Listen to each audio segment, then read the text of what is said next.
Imagine for a second that Alex Jones somehow becomes a US senator or a US congressman. All of a sudden, the voice that he has and the stuff that he says would be amplified tenfold. After all, he's a member of, an elected government. All of a sudden, the stuff that he says now has sort of a bit more weight behind it, a bit more voice, a bit, shall we say, bigger platform than he sort of used to traditionally have. Unfortunately, this is the exact same situation we currently find ourselves in here in the UK of, well, electing George Galloway. Here is a guy who, if you were to sort of seriously follow him, and bear in mind, when we first started sort of live streaming on regular, we used to sort of drop in and see what he said every so often. But he says just so much stuff on the regular that it's almost hard and impossible to sort of go and fact check it all the time. You would have to be almost become a dedicated sort of George Galloway, like debunking the channel at that point. And I'm not interested in sort of doing that. But yes, from time to time, I absolutely will. And of course, now that he's George Galloway MP for Rochdale, yeah, I do feel that we sort of have to sort of cover him and at least sort of challenge the ridiculous stuff that he says, because he says a lot of ridiculous stuff, as you were about to see in the moment. He's about to sort of say something about Victoria Newland, which I haven't been able to find what he was going on about, although I suspect what it might be. And of course, it's the typical sort of, anti Ukraine nonsense propaganda that's, well, his lot sort of respond to that. Oh, you can see from this Victoria Newland phone call, she's clearly advocating for this, and this is why it's the West and NATO that are responsible for the invasion of Ukraine. Russia just had no choice but to go and invade Ukraine.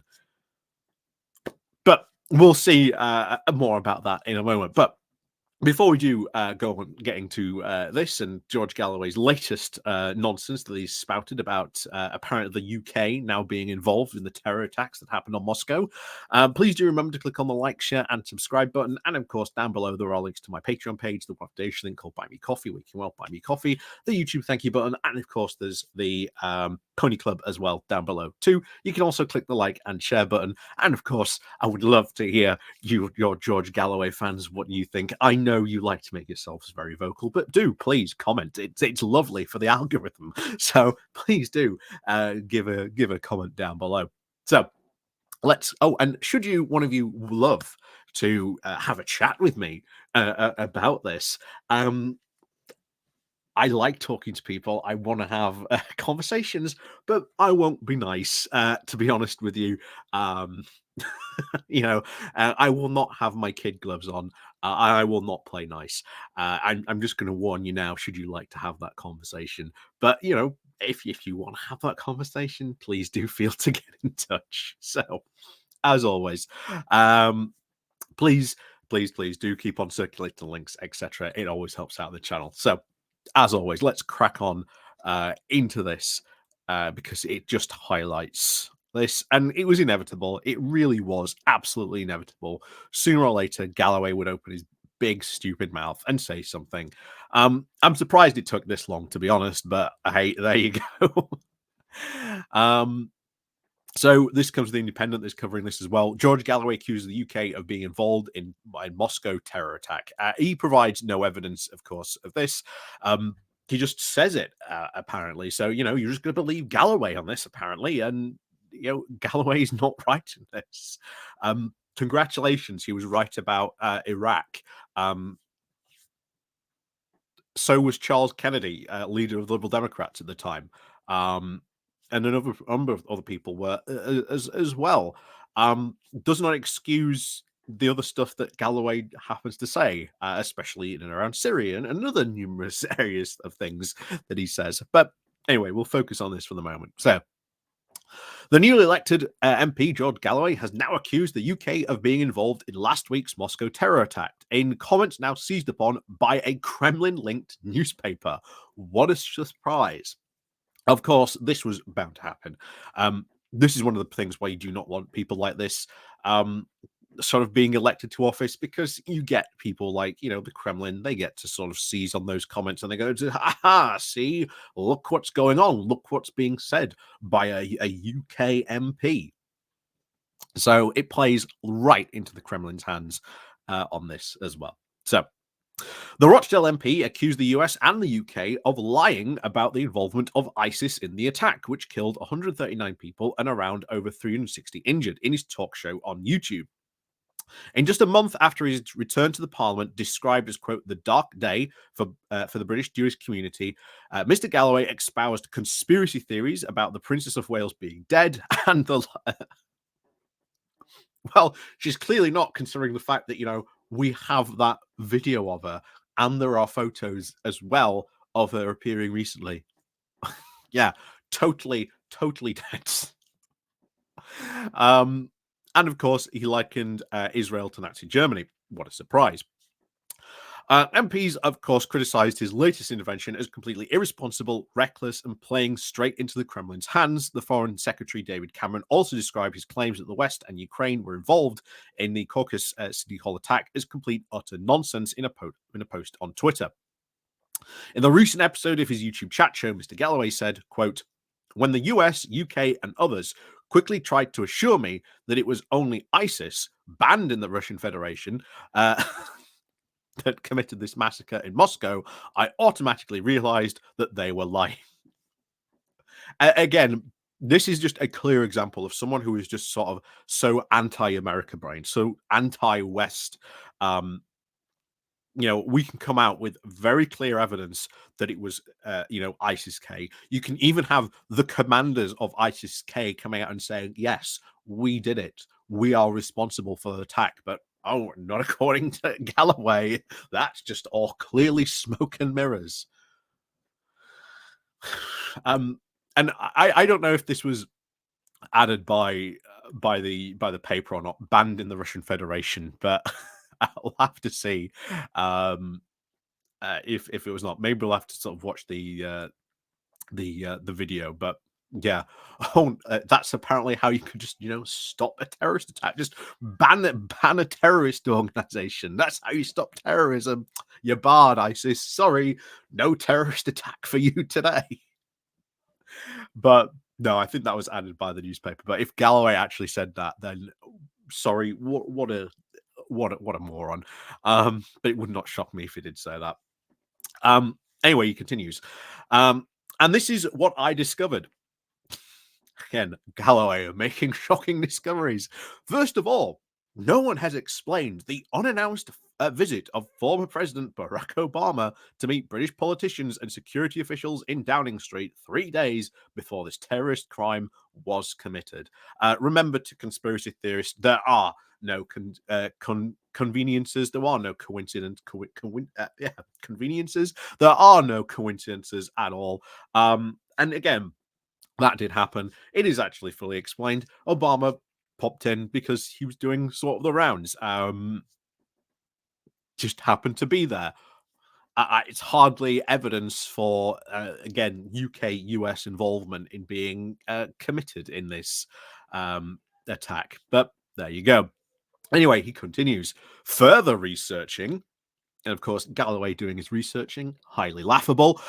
He also discovered that, quote, Victoria Newland, the former senior US diplomat, this harbinger of death, this angel of death, who, if she approaches you, you can be sure that civil war is coming in your country, as she promised the Russians something unpleasant surprises in the coming weeks and months. Now, what's that in response to?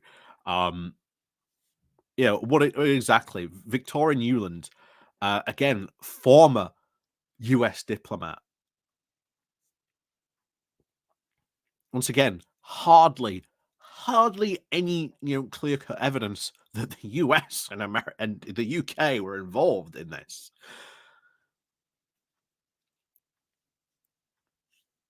She could be referring to any number of things about this. This is no indication to this at all.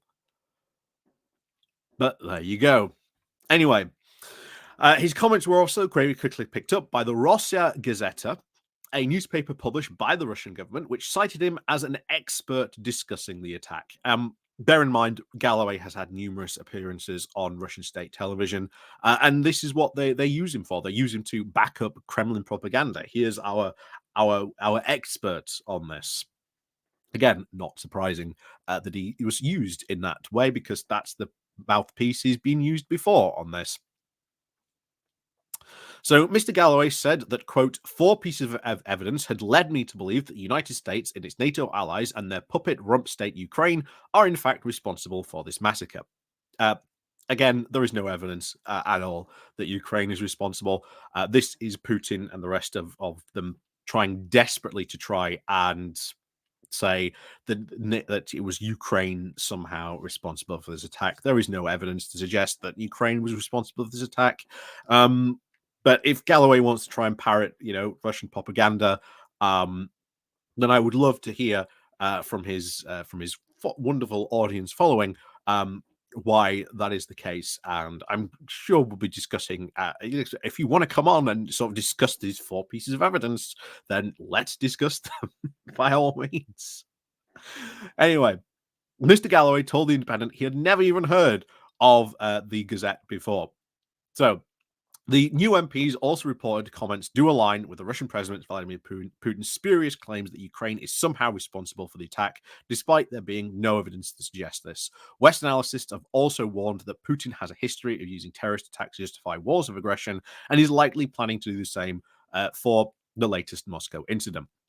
The remarks prompted a series of criticisms from a number of MPs. Tobias Ellwood, the former chair of the Parliamentary Defence Committee, said these claims were completely irresponsible and reckless. Whilst his words will be quickly dismissed as typical far-fetched, factually incorrect rant, Moscow will exploit this and spin to its own domestic narrative that NATO is to blame. Galloway's words are not only irresponsible, reckless. Conservative Bob Seeley, who also sits on the Foreign Affairs Committee, said that he completely disagreed with Galloway's claims, saying that there is absolutely no evidence of the US or even the UK or Ukraine or that NATO were involved in any way or are responsible. And this is sadly the sort of wild speculation that plays into the hands of the Kremlin and will be used to support an absolute fiction of a claim. Senior MP Henry Smith also said that he was completely outrageous for a British MP to wave the flag for Russia by claiming it was a NATO act. On Tuesday night, Galloway also replied directly to Cameron's statement on Twitter, dismissing claims of the British involvement in the attack as, quote, utter nonsense, by writing, "Of course you do." Well, again, what's his... You've got no evidence. So, as they say, if you put forward a claim with no evidence, you can dismiss a claim with no evidence as well. Anyway, despite trying to blame on Ukraine 2 days after the attack, Mr. Putin did admit the radical Islamic terrorists were responsible for the killings, but added, "Now we want to know who ordered it." Once again, trying to pin blame on Ukraine. In the article, including Galloway's claims, were quotes from Nikolai Pushkov, the Secretary of Russian Security Council and Federal Security Service. Director Alexander Brodsky is also trying to link Ukraine to the attack. Mr. Brodsky has gone so far as trying to make the bizarre claim that the US and UK were also behind this alongside the Ukraine. The article will lead to response to Mr. Pashuda's question of whether ISIS or Ukraine was responsible for the attack. Of course, Ukraine, said Mr. Polozhensky, without even providing evidence. The article also runs quotes from FSB director claiming that Ukrainian special services had been training terrorists in the Middle East, again, without providing evidence. Shocking how there's just this complete lack of evidence. There you go. Anyway, a top advisor to Ukrainian President Volodymyr Zelensky later accused both Putin, Prigozhin, and Porosky of completely of officially spreading lies. Terrorist group ISIS has claimed responsibility for the attack on the city hall last Friday, and the US, Ukraine, and other Western services have collaborated this claim. Multiple counterintelligence analysts have also told The Independent this attack bore all the hallmarks of ISIS Khorasan, an offshoot of the terrorist group, which have a heavy presence in Tajikistan, which also has the nationality of all 4 suspected gunmen. Galloway, who's obviously again, I think it goes into sort of his history, but also should be something else worth bringing up as well. And of course, I think if you are a Galloway supporter, something you should have to answer for, maybe even ask Galloway why this has been the case. Because obviously he said that this election was for Gaza. If that's the case, why has Galloway been absent for multiple debates about Gaza? Like, why has he been absent from those debates? If his entire election campaign in Rochdale was about and meant to be for Gaza, where has he been? Why has he not been intervening and standing up and putting forward his position in these debates? Because apparently that's all his election was about. But apparently, no, he's far too busy with his talk shows saying that, apparently the UK was somehow involved in this terrorist attack.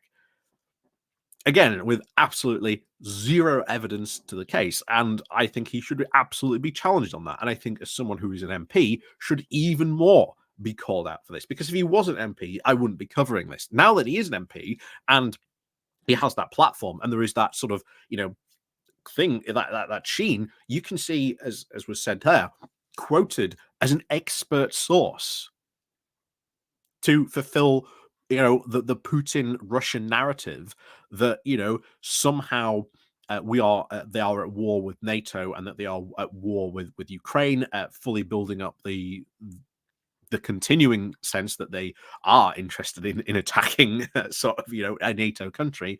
And of course, Putin came out a couple of days and said, don't be ridiculous. We'd never attack a NATO country.